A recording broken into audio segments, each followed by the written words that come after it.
I want to tell you about the moment a woman demoted me 2 levels, looked across her desk at me and smirked. Not a sneer, not a grin, nothing dramatic enough that you could ever quote it back to her. It was a smirk, the kind a person wears when they believe they have just closed a door you have no key to. Her name was Vivian Marsh. She was the vice president of enterprise accounts at Lansford and Brooke Consulting, the firm I had given 9 years of my career to. She was 46, always dressed in dark navy or charcoal, and wore her hair pulled back so tightly it looked like a decision rather than a style. She had a particular way of holding a pen between her fingers when she spoke, slowly rotating it, the way someone turns a key in a lock. She liked the sound of her own conclusions. She always had. I was 41. My name is Naomi Aikson, and on a Wednesday morning at 11:08 a.m., I sat across from Vivian in her corner office on the 12th floor and listened to her describe my professional future in language so carefully chosen it almost sounded reasonable. I remember the room exactly. The blinds were half drawn against the late morning sun. There was a small ceramic bowl on the corner of her desk that she used to keep paperclips in, the kind of object a person buys to make a workspace look intentional. Her laptop was closed. Her notebook was open to a clean page she would never write on. Everything about that room was staged, and she knew it, and I knew it, and we both pretended it wasn't. She told me it was a structural realignment. She used the phrase lateral adjustment, which is the kind of phrase people use when they want a demotion to sound like geometry. She said the firm was repositioning senior client work under a new leadership model, and that my role was being moved from senior director to account specialist II, 2 levels down. She did not mention salary in that meeting, but I already knew what that title carried, because I had hired into that very band 6 years earlier. The number was going to drop by close to $40,000. She did not say that part out loud. She didn't have to. I sat with it for a beat. I did not move. I did not let my face change.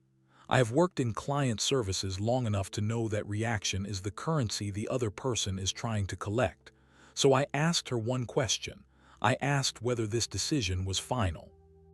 She tilted her head slightly, the way a person does when they want to look thoughtful about something they decided weeks ago, and she said yes. Then she leaned back and the smirk appeared, small, controlled.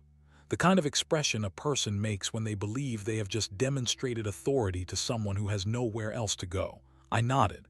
I thanked her for the clarity. I stood, smoothed my blazer, and walked out. I did not argue. I did not ask for time. I did not request a follow-up meeting or push back on the framing or do any of the things she was clearly braced for. I walked out into the hallway, past the glass meeting rooms, past the floor receptionist, and took the stairs down 2 flights before stepping into the women's restroom on 10. I stood at the sink for a moment and looked at myself in the mirror, and I let myself smile for exactly 1 second. Because in my black leather portfolio, tucked between 2 unsigned client briefs, was a $4 million annual consulting contract. And Vivian Marsh had absolutely no idea. That contract had taken me 4 months to build, and not a single person inside Lansford and Brooke knew it existed.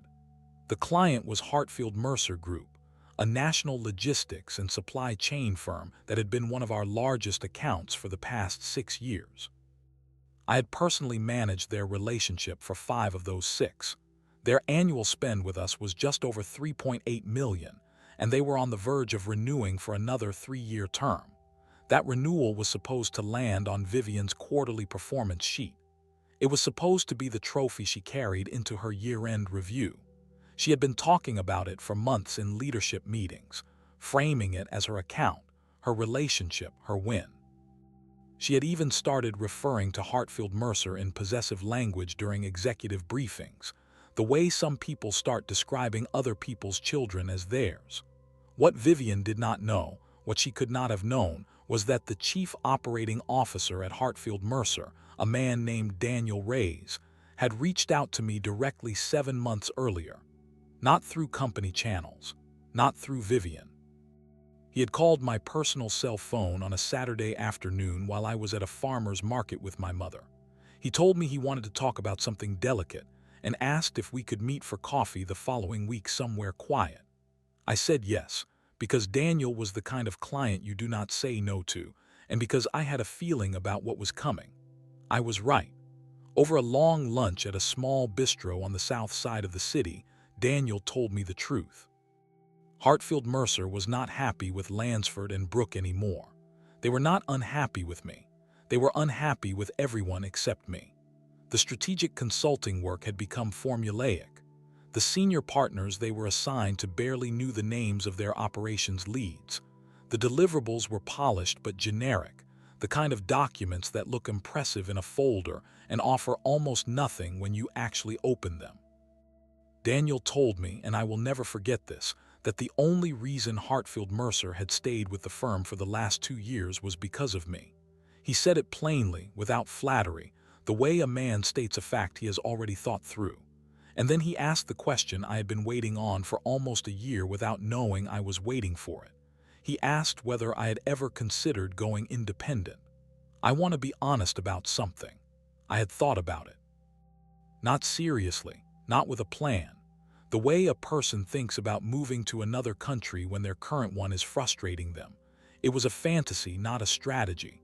But the moment Daniel said the words out loud, the fantasy started organizing itself into something else.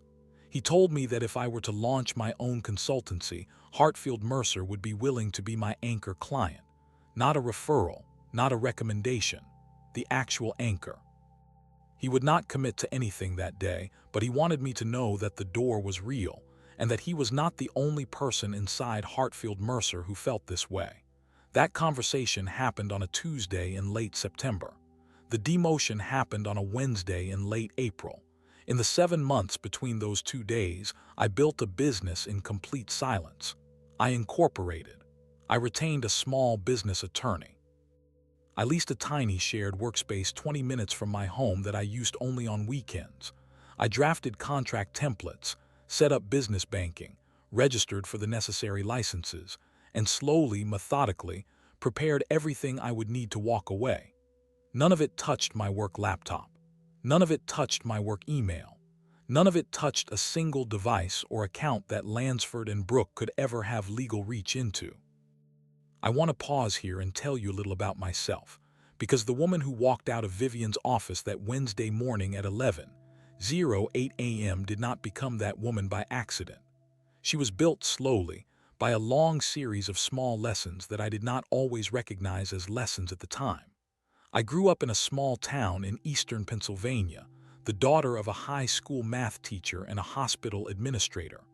My mother, the math teacher, was the more visible parent. She was warm and exact in equal measure, the kind of woman who could explain quadratic equations to a 13-year-old in a way that made the 13-year-old feel respected rather than corrected. My father, the administrator, was quieter. He worked in the operational layer of a regional hospital, the kind of role where you only get noticed when something goes wrong. I watched him absorb pressure for most of my childhood without ever once raising his voice about it. He taught me, without meaning to, that competence is its own kind of language, and that some people will spend their entire careers being fluent in it without ever being heard. I went to a state university on a partial scholarship and studied business with a concentration in organizational strategy. I was not a brilliant student in the traditional sense. I did not collect awards. What I did was finish things. I finished projects when other people drifted.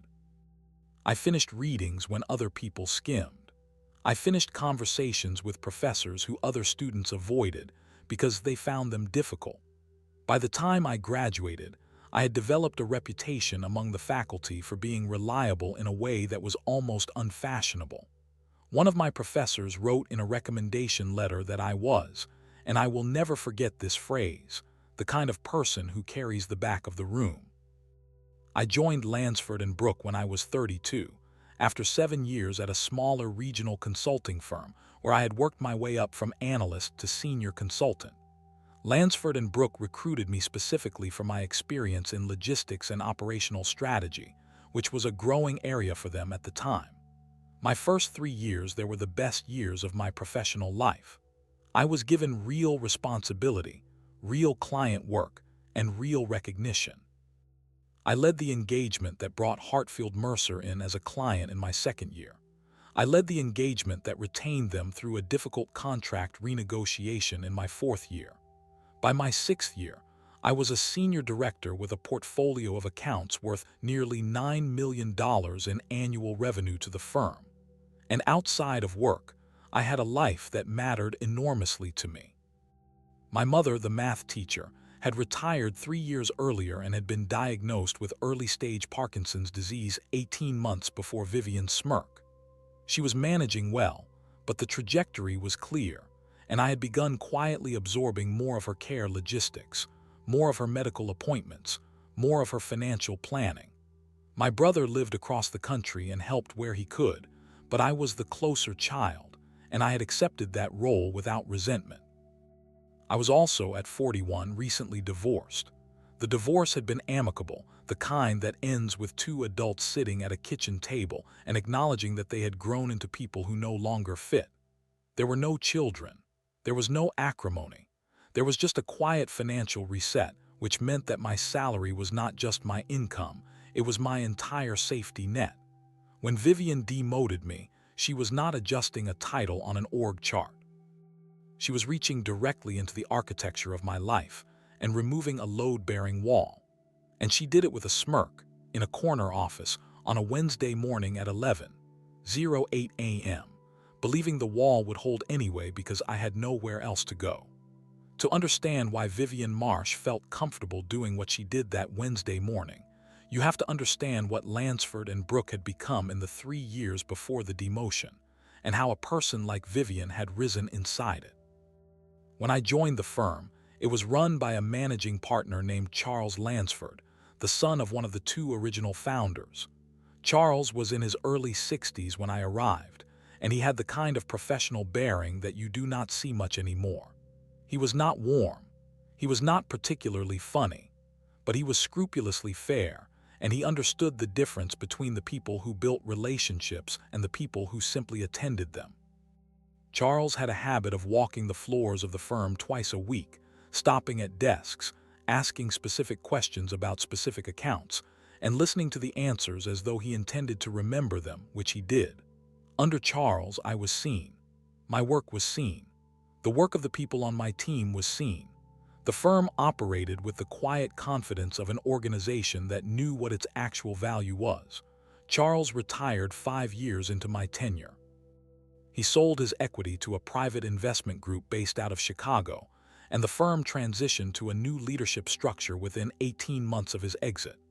The investment group brought in a new managing partner, a man named Greer Holloway, who had spent the previous 15 years at one of the large global consulting brands. Greer was not a bad man. He was, however, a man who valued the appearance of strategy more than the substance of it. He wanted Lansford and Brooke to look like a firm that competed at the top tier of the industry, and he believed that the way to achieve that was to bring in leaders who could speak the language of that tier, regardless of whether they could do the underlying work. Vivian Marsh was Greer's third major hire.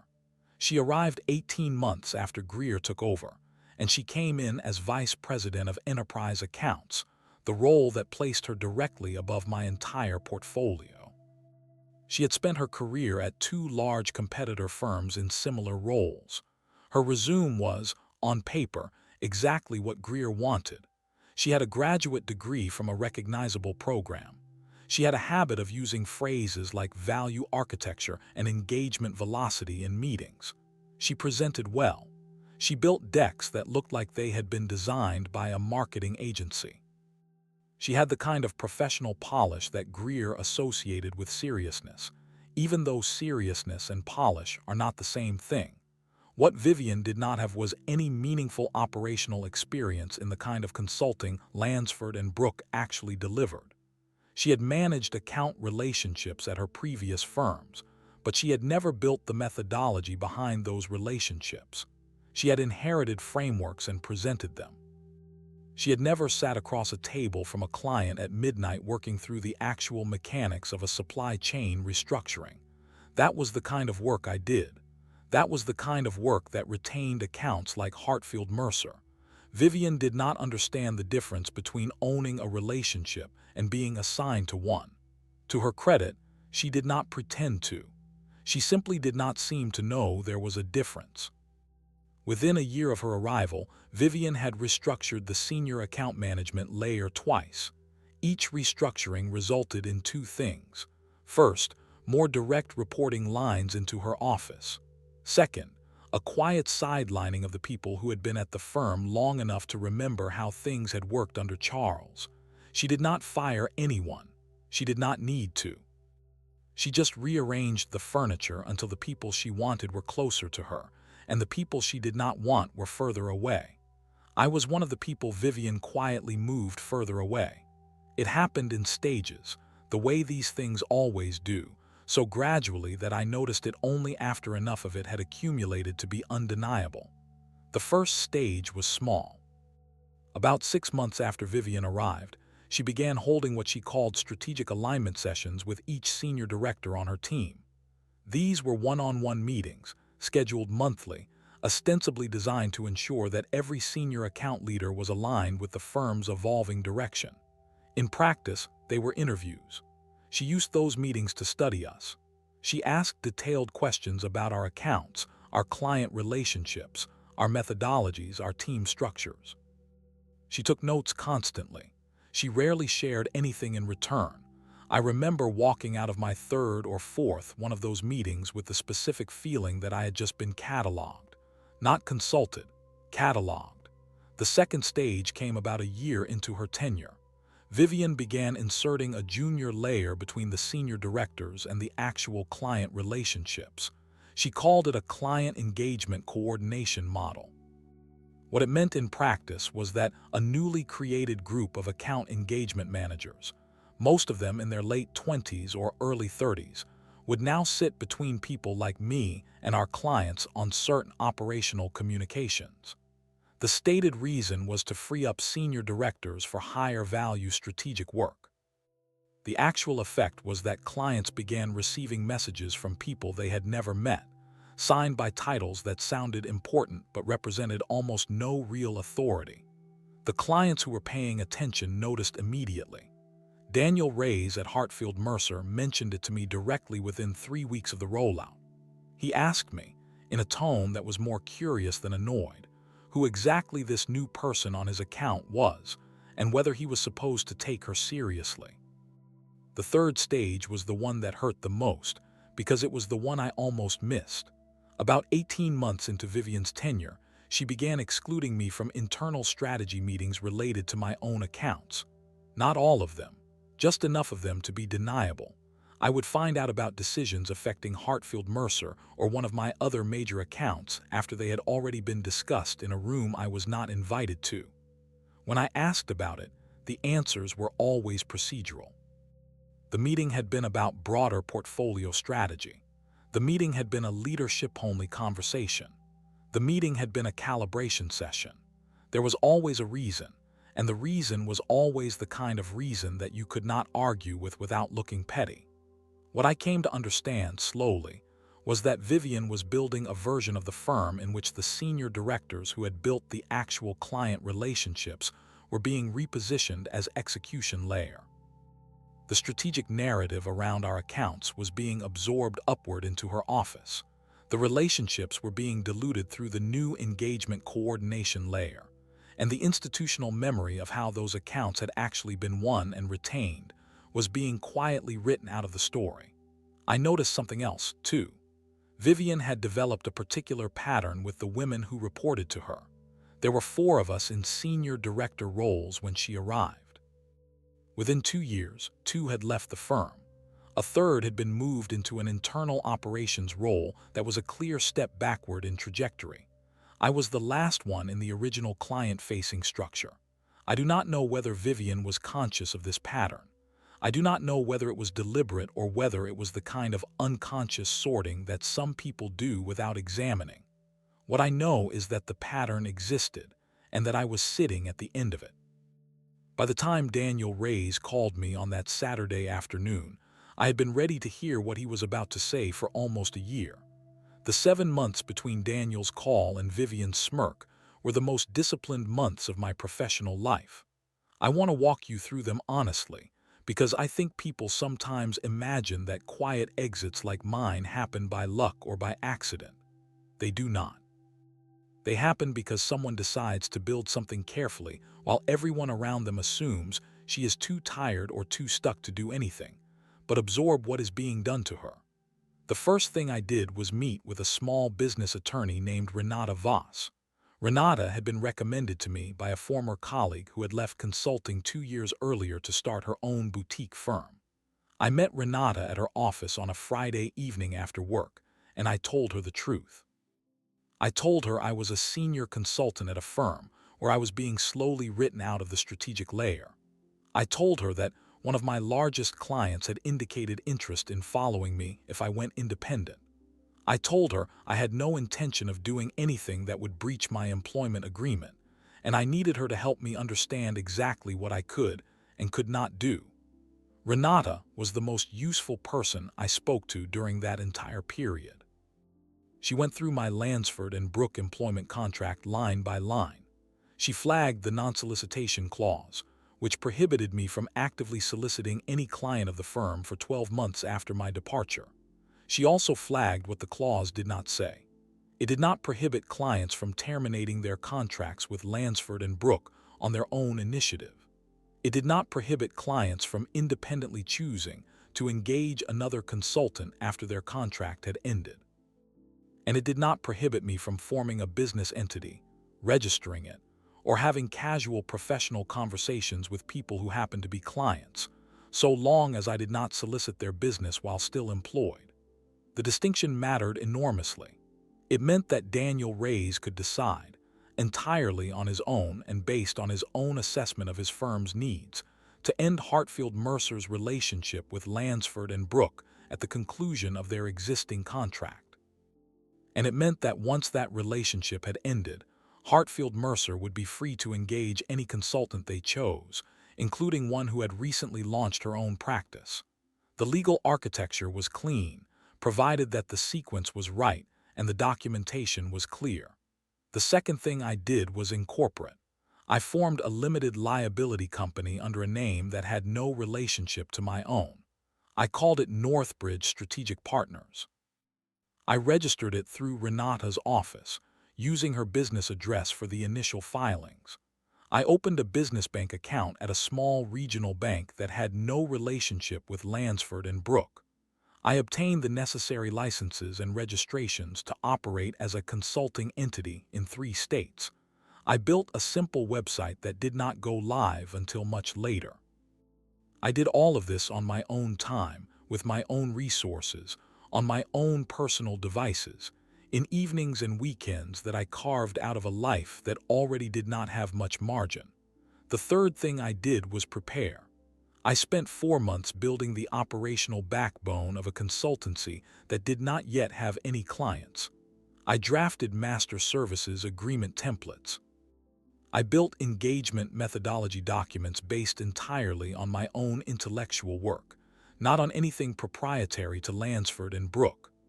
I developed financial models for the first 3 years of operation.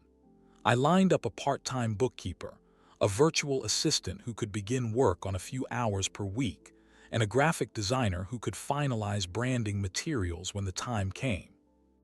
I built the entire infrastructure of a business in the shadows of an employment that was actively diminishing me. The fourth thing I did, and this is the part that required the most care, was prepare Daniel without ever asking him to commit to anything that could compromise either of us. I met with him 3 times during those 7 months, always outside of work hours, always at locations that had nothing to do with either of our firms. We had lunch once in late November at a small Italian restaurant near the river. We met for coffee in early February at a hotel lobby downtown.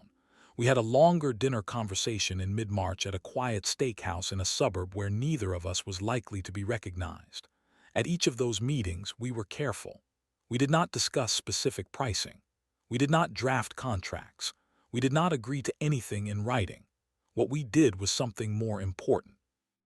We mapped out, in conversational terms, What an independent engagement between Northbridge Strategic Partners and Hartfield Mercer Group might look like if it ever came into existence.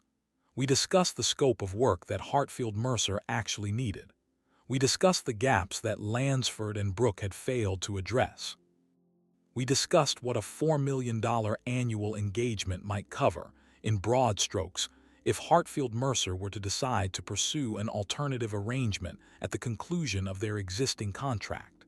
Daniel's existing contract with Lansford and Brooke was set to expire in early May. Renewal discussions had been ongoing for several months, led, of course, by Vivian. Daniel had been polite but noncommittal in those discussions. He had told Vivian that Hartfield Mercer was reviewing its strategic vendor relationships and would make a final decision closer to the contract expiration date. Vivian had taken that as a procedural formality. She had assumed, because people like Vivian almost always assume, that a long-standing client would renew because long-standing clients always renewed. She had begun referring to the renewal in leadership meetings as effectively complete pending paperwork. What Daniel had actually been doing during those months was finalizing the internal case for terminating the relationship. He had built his own documentation. He had presented the strategic argument to his executive team. He had secured the alignment of his own CEO and CFO. By the time Vivian sat across from me on that Wednesday morning at 11:08 a.m. and told me about my lateral adjustment, Daniel had already received internal approval from his board to end the Lansford and Brooke relationship at contract expiration and pursue an independent consulting arrangement with the firm of their choosing. He had not told me that part. He could not ethically, while I was still employed at Lansford and Brooke. But he had told me, in our March dinner, that he expected to have clarity on Hartfield Mercer's vendor decisions within 30 to 45 days. I understood what that meant. I did not push for more. So when I walked into Vivian's office that Wednesday morning, I already knew several things she did not know. I knew that Hartfield Mercer was not going to renew. I knew that the renewal she was counting on for her year-end performance was already quietly dead. I knew that the moment I left Lansford and Brooke, I had a legally clean path to engage Hartfield Mercer as an independent consultant. And I knew that the draft engagement framework Daniel and I had been refining over those 7 months represented an annual contract value of approximately $4 million, which was almost exactly what Hartfield Mercer had been paying Lansford and Brooke. Vivian sat in that corner office with a pen rotating between her fingers and a smirk forming at the corner of her mouth, and described my demotion to me with the confidence of a person who believed she was holding all the cards. She was holding a hand full of paper. I was holding a hand full of signatures she could not see. I did not sleep much that Wednesday night, not from fear. From the particular kind of stillness that arrives when a decision you have been preparing for finally has a date attached to it. I was at my kitchen table by 6 in the morning on Thursday, in the same robe I had been wearing for years, drinking the same coffee from the same mug, and writing the resignation letter I had drafted in my head 100 times over the previous 7 months. I kept it short, 3 paragraphs. I thanked the firm for 9 years of professional opportunity. I stated that I was resigning effective immediately and waiving the standard notice period, which I had the contractual right to do given that the firm had unilaterally restructured my role the previous day in a manner that constituted a material change to my employment terms. Renata had walked me through the language carefully. The phrasing mattered. I was not abandoning my position.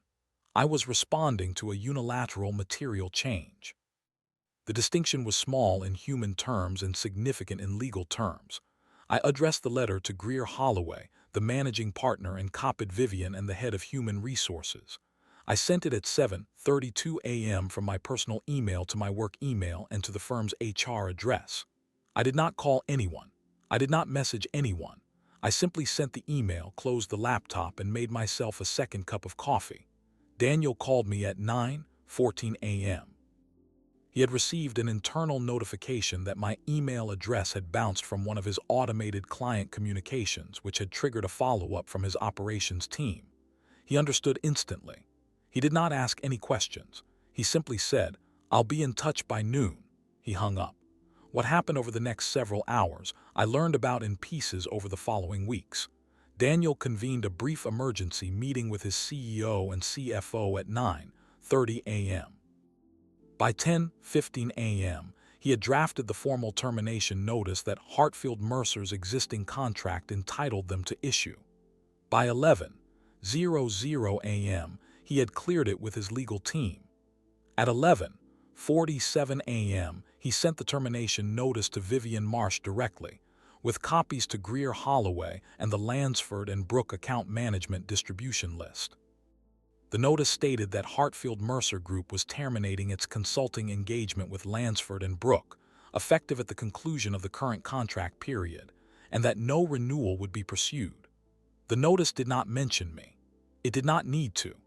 I have been told by someone who was in the building that day that Vivian read the notice in her office at approximately 11:52 a.m. She did not come out of her office for the rest of the afternoon. The door stayed closed. Her assistant canceled her remaining meetings without explanation. I do not know exactly what Vivian thought during those hours. I have my guesses. I imagine she initially assumed it was a coincidence, that my resignation and Hartfield Mercer's termination were two unrelated events that had happened to land on the same morning. I imagine that assumption lasted approximately 15 minutes. I imagine she then began to consider the possibility that the two events were connected, and that the connection might be something other than coincidence. I imagine she began to mentally reconstruct the previous 7 months of interactions with both me and Daniel, looking for the signals she had missed. I imagine she found several. What I know for certain is that by Friday morning, less than 24 hours after my resignation, Greer Holloway personally called my cell phone.